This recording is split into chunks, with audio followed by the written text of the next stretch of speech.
A podcast? Did your radio show get canceled?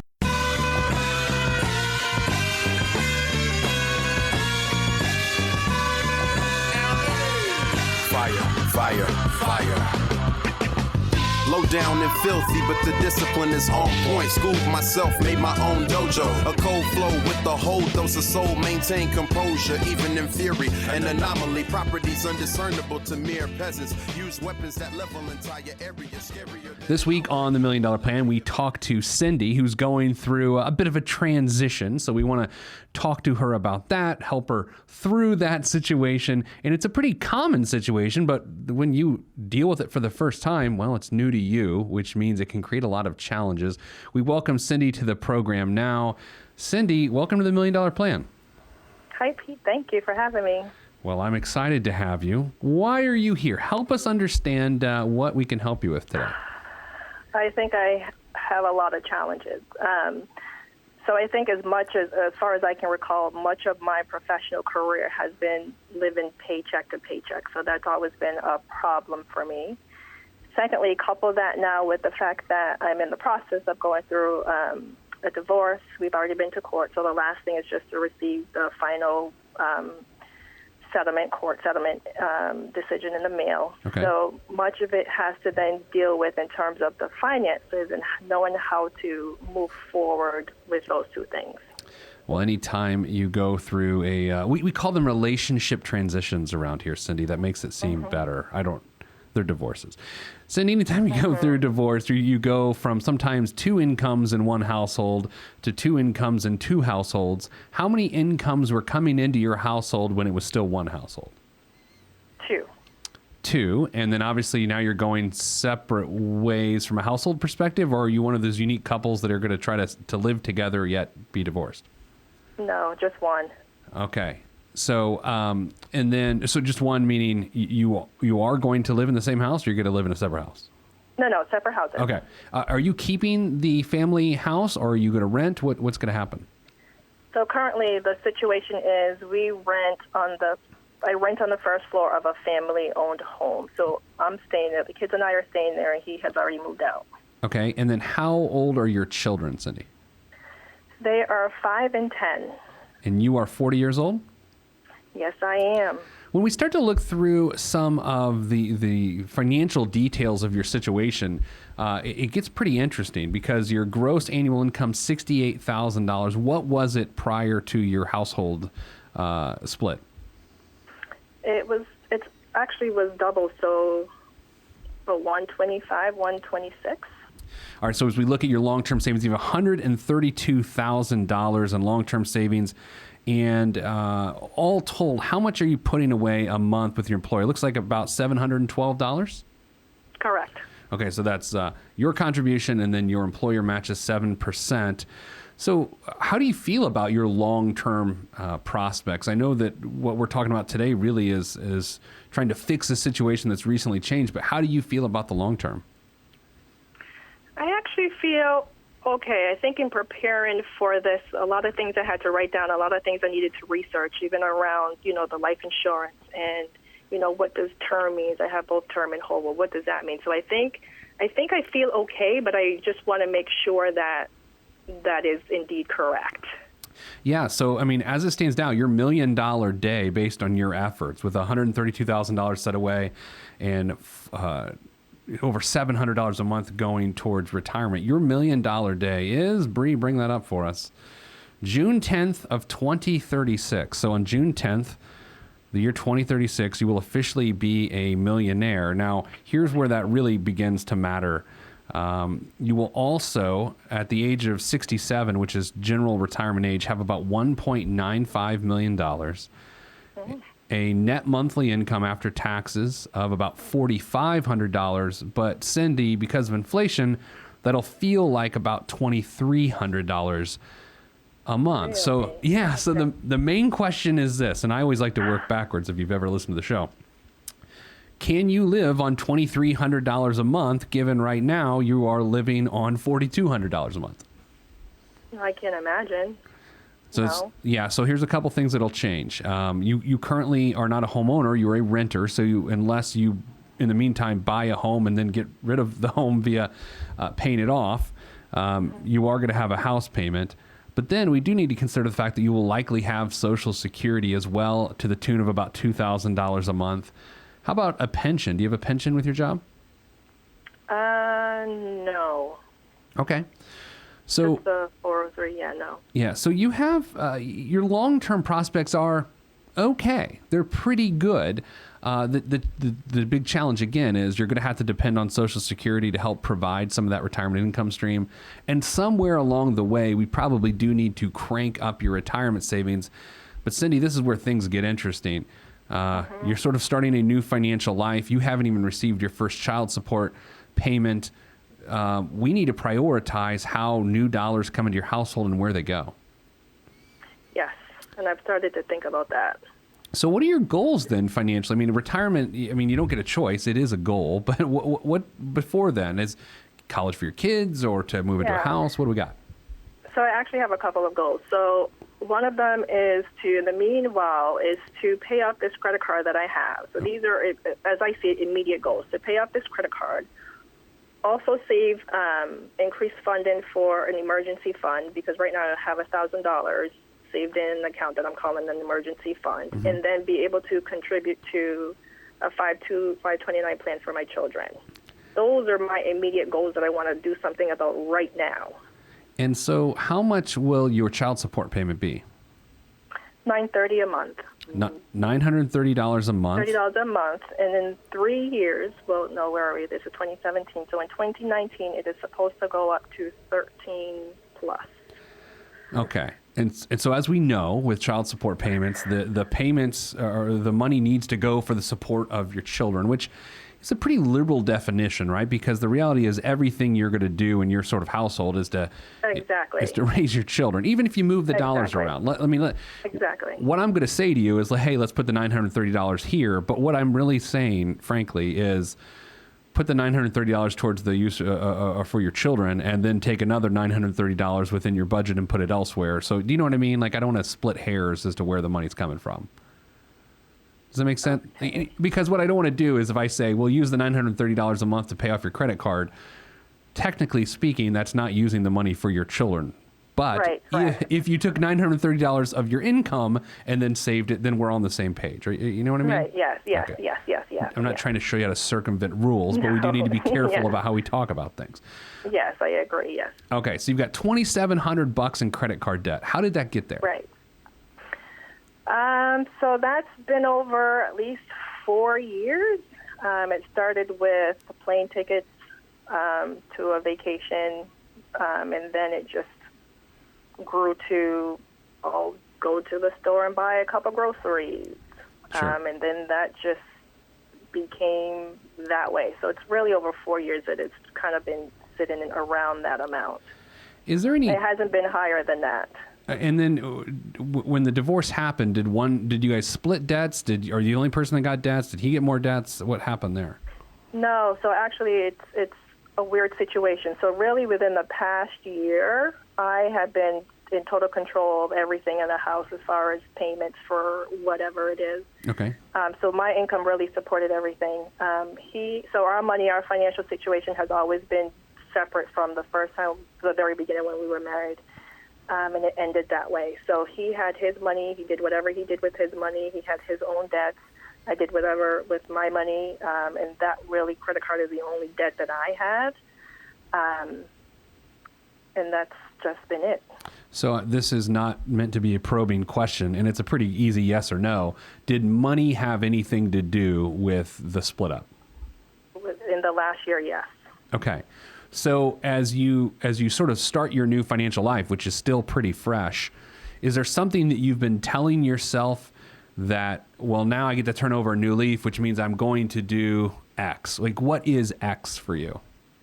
I think X for me is just to get a handle on life in terms of finance, and where I think the place I wanted to go that I really couldn't get him to go. Now I feel like I have the freedom to go there. And for me, it has been that. So it's interesting because you have some long-term stability. And I think, and I don't want to start making big guesses here, I think sometimes when couples have long-term stability, they don't, both people don't get on board of getting short and midterm stability. And it sounds like what you are now seeking is that short and midterm stability. Correct. All right. So, I mean, we could go as simple as to say at $930 a month, it's going to take you 3 months to pay off your credit card debt. And then Correct. the rest of the year, you use that $930 because you get your first payment, I believe, in April, right? So you got April. This is me counting on my fingers for those watching on PeteThePlanner.tv. So that means you've got 8 months left of the year to get payments. So 3 of those pay off the credit card, and then the other 5 builds an emergency fund of $4,500. Is there a reason why that couldn't happen? No. Do you have major school costs for your children, private school or anything like that? No. Okay. So again, remember earlier I said when I talk about using child support payments to do this or that, they are really going to the care of the children, but we are trying to get about $930 a month going towards your priorities. And then after that, then it really does get into college funds. So with the divorce decree, are there any rules as to who pays what for college?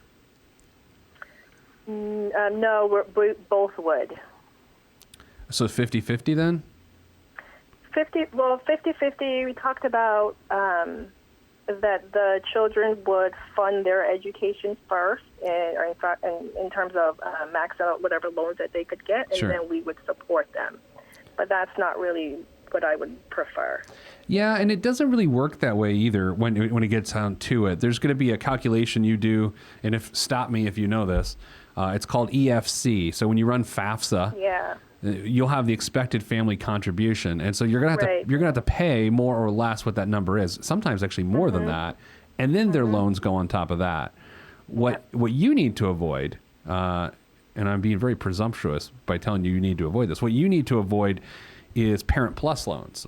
So if you don't play your cards right, then let's say you have a 10-year-old. So by the time, let's say 10 years from now, you'll be 50. The last thing you need is to borrow $100,000 on someone else's education when you're 50 years old. Yeah, I know. Right? But that's why that 529, we're going to have 7 years essentially to fund a 529 at $450 a month each. Right? So yeah, let me do the math on this. Let me do some quick calculation to see if we start at January 1st of 2018, putting, let's say $900 a month away, and we're going to do it, let's call it for 7 years. You're talking about having $100,000 set away for college. And that really is the plan with the money. Now, it's interesting. Your income got pretty much cut in half, which that's not very common in divorce. Do you feel like you're... Go ahead. I'm sorry, go ahead. So we didn't... So the only thing really that he had to offer me was debt, and I wasn't taking debt. That was his debt he created. So he was pretty much adamant that he created his own debt and he was going to stay with his own debt. And then for me, around the retirement, he was adamant that that was my money and then I get to keep my money. So we really didn't take anything from each other. Yeah, so it's maybe I'm wrong, and please correct me, but even if you ignore the child support payment, it doesn't feel like your financial lifestyle is actually going to change that much. So here's part of the problem that I've had, and I know you don't like this stuff. No, it's okay. So all last year, I had my name in an apartment for a family member, and that just went south pretty quickly when he lost his job. So much of my income really went to paying the rent, paying all the bills, and to be able to keep my name intact and my credit and everything intact, which I did. Sure. But for that last year, it was just a drain. I'm not doing that anymore. So he's out of that situation. So really my mission now is about I have no money to lend anyone. I have goals and things that I want to do for me and my children, and that's what I have in mind. So when you say that everything seems pretty much intact around the finances is, again, because the last year my husband wasn't really contributing to the household. He paid his half of the rent. Everything else I provided for in the house for the children. So I think I just got used to that, being on top of then providing, paying these extra bills for this apartment.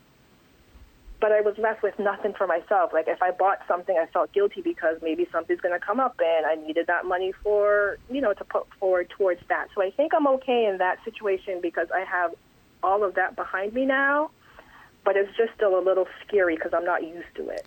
That's stressful. The situation you just told me, I actually just got stressed hearing about it. So when that was going on, you probably didn't have a lot of self-care going on.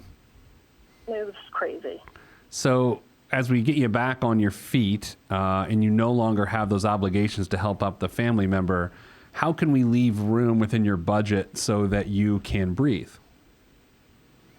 That is the question for you. Uh-oh, let me call someone else. Help me to figure that out. So, here's let's get into your budget here for a second. Do you think with your rent payment being the same as what it was, you now have to pay the whole thing as opposed to half of it, right? Yes. So I can tell you, so with the child support money, the amount that it is that amount for a reason. So he couldn't pay the full guidelines. So the question really that was posed to me from him and the mediator was, what do I think would be a good amount that I feel like I can move forward with toward the children and I? Sure. So then that amount came up of a loss of his half of the rent. And then once the divorce is final, I will need to come off of his insurance and then go on to my own plan at work. Got it. So really that's how that money became that dollar amount. So is it fair? Okay, let me rewind here for a second. What I would be a little afraid of is that your income and your expenses have changed. So that $930 a month in child support, it isn't necessarily extra money. You actually need that money, or do you think it's extra money?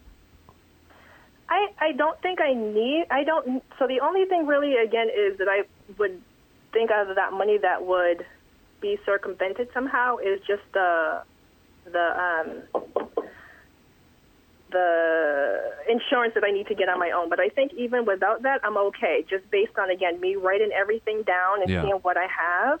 I think I'm okay without that. So really all of that money could go to the college share, to the 529. Yeah, that makes sense. So how much were you paying for rent to save your name for a family member? How much a month were you paying for that? Oh, you don't want to know. I mean, it was up and down depending on what he had. I mean, it ranged. It was $900 some months. Yeah.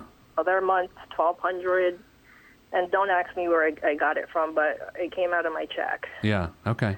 So the good news is that means you've got that margin within your pay now. Yeah. You mentioned as we got going questions about life insurance, and you looking into stuff. What can I help you with there?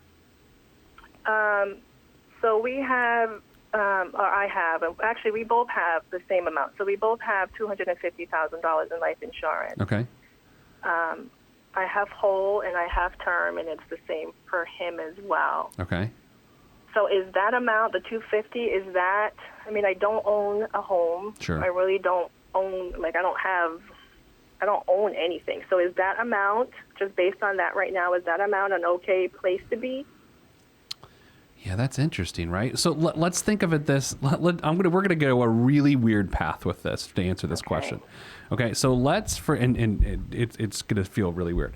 So let's say something happened. You'll say your ex-husband died, okay, and you've already got custody of the children, right? Yes. Would that impact you financially if he died, or would it impact them financially if he died? No, I mean, the only thing I think of is, which is, what we thought of when we first went into that, was being able to pay for college or something if something was to happen to us. But other than that, no. Yeah, so... Or that they have money. Other than that, no. I kind of feel the same way if something were to happen to you, right? If something were to happen to you, they would go live with him, I would think, right? Yeah. They would get the $250,000. We need to talk about beneficiaries here in a second, but the $250,000 would go towards their college education, and then he wouldn't be paying child support anymore. And correct. It's not an ideal situation because mom's gone, but financially, it's not terrible, right? Who's the beneficiary now? Is your ex-husband still the beneficiary? Yeah, that's part of the proceeding is that we're both beneficiaries on each. Okay, so you're going to keep it that way? Yes. Okay, and that's fine. I mean, I'm not going to dissuade you from that, as long as you both agree on that. We have to keep it that way. Yeah, right. We have to keep it that way. I think you could always have more. No one ever dies, and then the people in the family don't go, man, I wish they would have had less life insurance. I mean, that's never been said. But I can't imagine putting more financial resources into it right now, given the other challenges we're trying to deal with. Okay. But you have permanent. How much are you paying a month for the permanent and the term? The permanent is, where is my line? The term is $16.79, and then the permanent is $99. The permanent or the term is $16.79? Yes. When did you buy that? When you were like 6 years old? That's cheap. No, we did it in 2005. Oh man, okay, I'm doing the math. You were 28. Okay, that's the classic. Yeah. That's the classic. Was it 150,000 of term, or 200,000 of term? 200,000. Yeah, and then 50,000 of permanent.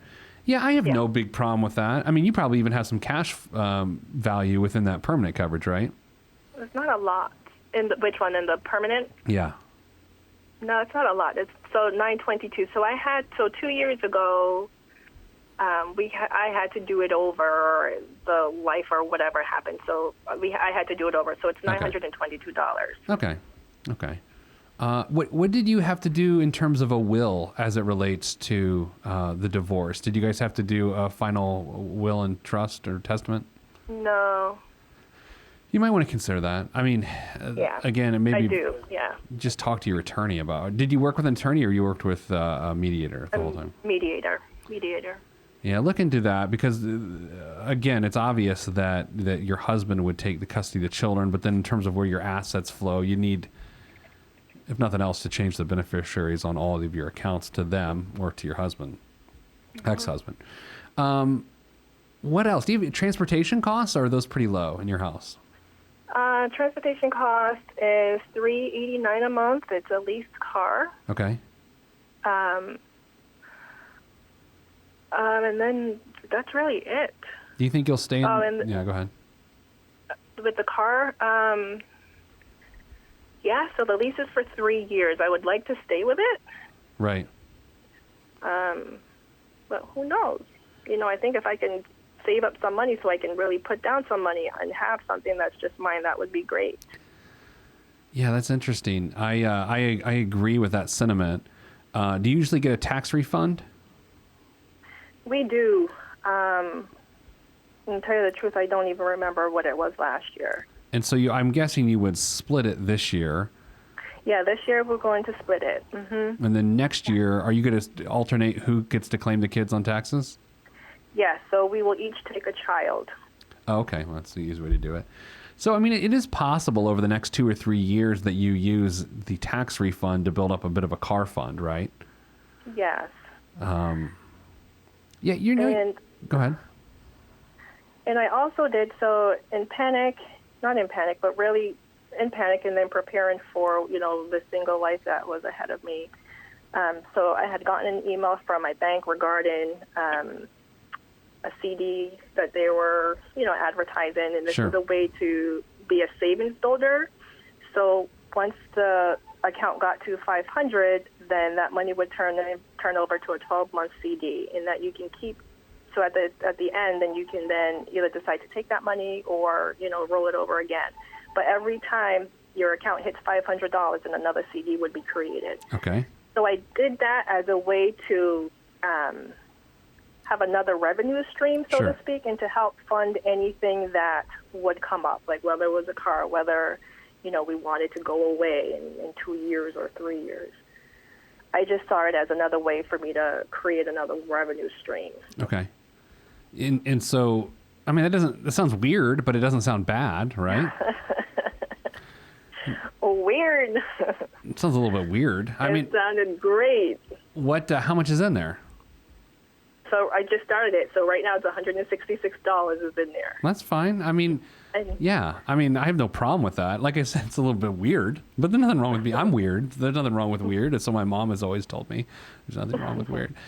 So here's how I sort of assess your situation. Long term, there's still work to do, but it's okay.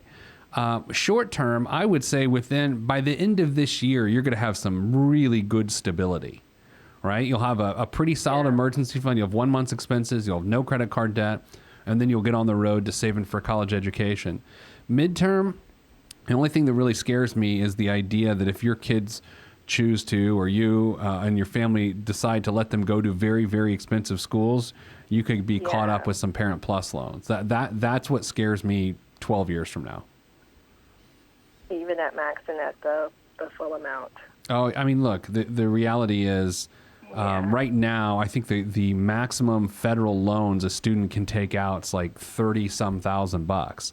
And so then beyond that, then it either gets into private loans, cosign loans, Parent Plus loans, and then it just gets hairy. So. Okay. But coming off a divorce, your situation, it's scarier than it is bad, right? It's okay. It's fine. It's scary, right? But it doesn't bother me. It's not bad. What stresses me out really about all of this is that credit card. Well, I mean, we're addressing it. Yeah, I know, but I would say this, and this gets into the, am I giving you advice on what to do with the child support? So listen the best you can on this. I would just say, make sure it doesn't increase your lifestyle. Let's just put it that way. Yeah. That would be bad. Or even increase your kid's lifestyle, which would also be bad. And then here's the other thing. We have to make sure whatever that child support does to support your children, that it is removable when it ends. A big challenge when there is a child support situation is that if it becomes part of your income and your discretionary income and your lifestyle, and that payment ends, it is a disaster. Yeah. That's why it has to go to college savings. Yeah, and you're right, and I don't have any plans because, again, I think once I can pay off this credit card, I mean, the income is there. I just don't know. So I think really the child support money is primarily going to go towards the college year. Absolutely. I have a long way to catch up for the 10-year-old. The 5-year-old, she still has a ways to go. Sure. But really, feeling that pinch in terms of I'm definitely behind the 8 ball. How much can your income go up? You're at $68,000 or something like that. How much can it go up? So, and that's the other thing. So that $166 that I told you about, so we just received a 1.5% increase in May. We typically get 3% increase yearly, so we had 1.5% last year, and then the other 1.5% came in January. So that $83 difference is the money that I used to create or to open up this CD because I didn't want to put that money into the mix of the regular checking account money that I spent. So that was really a way for me not to live without that money or to plan something differently for that money. It just got less weird. That's great. Oh, sorry, yes. No, that makes sense. That makes all the sense because then that way you didn't grow your lifestyle. Exactly, yeah. What other questions do you have for me as we begin to wrap up here? So my children also have a life insurance policy. Okay. Which I don't have any problems with. I mean, that could remain whatever it is. So they have small savings accounts. And do you think it's not much? One has $245 and the other one has $29 in there. So should I take that money or leave that money where it is? Because really my plan was to contribute, I'm putting on my air quotes, contribute $50 to each account. But should I really take that money and put it towards the $529? I would leave the money that's already there just alone. I mean, I'm in the same situation. My kids have got random savings accounts that you sort of take out at some point. And you're like, yeah, and then you're like, why did I do that? But then we have, we going forward, all of our money towards them goes towards the 529s and not towards the savings account. Just don't put any more money in the savings accounts, but you can leave them alone. Okay. Just leave it alone and let it grow whatever it's going to grow to. Yeah, I would make sure you're not getting monthly fees, though, because banks have a sneaky way of if you don't contribute, they start docking you money, which is stupid. But. Oh, okay. And then the only other thing is, So all of the problems that I went through last year with having to pay for this other apartment, Sure. that took away money that I was using towards like my time in at church. Okay. And that's something that's really important to me. Mm-hmm. And I'd like to start doing that again. So I haven't done it for this year so far, and it doesn't make sense unless I can catch up because I'm a full 10% tithe payer, which is important. Mm-hmm. But I'd like to get back to a point where I can do that. I don't see how I can do it now. Yeah. But next year? Yeah, I mean, I don't know. Here's how I always weigh in on stuff like this. My job isn't to, well, frankly, my job is to help you accomplish what you want to accomplish. Like, so I don't weigh in on whether you should or shouldn't. It's none of my business. Yeah. But what I would say is it's not all or nothing as you get back in that game. I mean, you can peel off a couple percent, then crank it up a couple percent, and then till you get where you want to go. I think waiting until you can do a full 10, I don't even know the point of waiting. Like, if it's important to you, break off 1 or 2% and then just crank it up along the way. Yeah, I won't get into why. Oh, that's 10% fine. and being a full is. No, hey, look, Okay. That's why I say I don't weigh in too much on those things. Yeah. As you would hope. Yeah. And then the only other thing, so then you're, in terms of then retirement, you're saying to leave it alone right now, like don't contribute anymore right now? I think you've got other priorities now. I mean, Okay. I think this is how I always go on this. If I were you, I would keep doing what I'm doing on my 403B, and I would focus on some of my shorter term priorities, credit card, Okay. savings, and getting college started, and tithing, frankly, if Okay. that's a priority for you. Yeah. Okay. All right. Okay. I'm looking over my spreadsheet quickly, and I think that's it. All right. Well, here's what I want you to do. I want you to email me if there's any changes, and we wish you the best of luck. Thank you. Thank you for your time. My pleasure. Now, if you want to be on the $1 Million Plan, be on the $1 Million Plan, go to PeteThePlanner.com/podcast. We'd love to have you. Until next time, I'm Pete the Planner.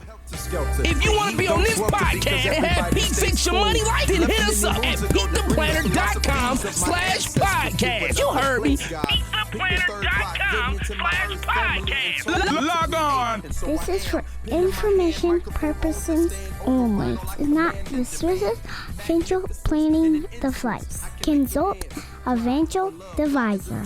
Released from Everest, the fresh is fresh, and you can call me E.T. Word to John Tesh. Let me bless this harmonic presentation. It's amazing, so amazing. I'm the reason. Salutations, I bring you love, trying greetings from a faraway land. I am the sole controller. Put the remote down and let me take control. You're now a part of my zone, so enjoy yourself. Love Tron can restore your health. I bring you greetings, salutations. How you doing? And is that how y'all say it? The tinkling of the keys is an homage to the little star. I sojourn over poetic descriptions of sound and travel to my other world. Out of this world, spaceship on my arm took me home, fueled by the ink and the megabytes and the hypertext transfer protocol, stronger than the Skynet and the Terminator. I push faders into warp speed, glide with ease, creating a breeze they call a black hole. Event horizon, no rear view concerns. This I adjourn, and beats I burn. This I adjourn, and beats I burn. Salutations, I bring you love, trying greetings from a faraway land. I am the sole controller. Put the remote down and let me take control. You're now a part of my zone, so enjoy yourself. Love Tron can restore your health. I bring you greetings, salutations. How you doing?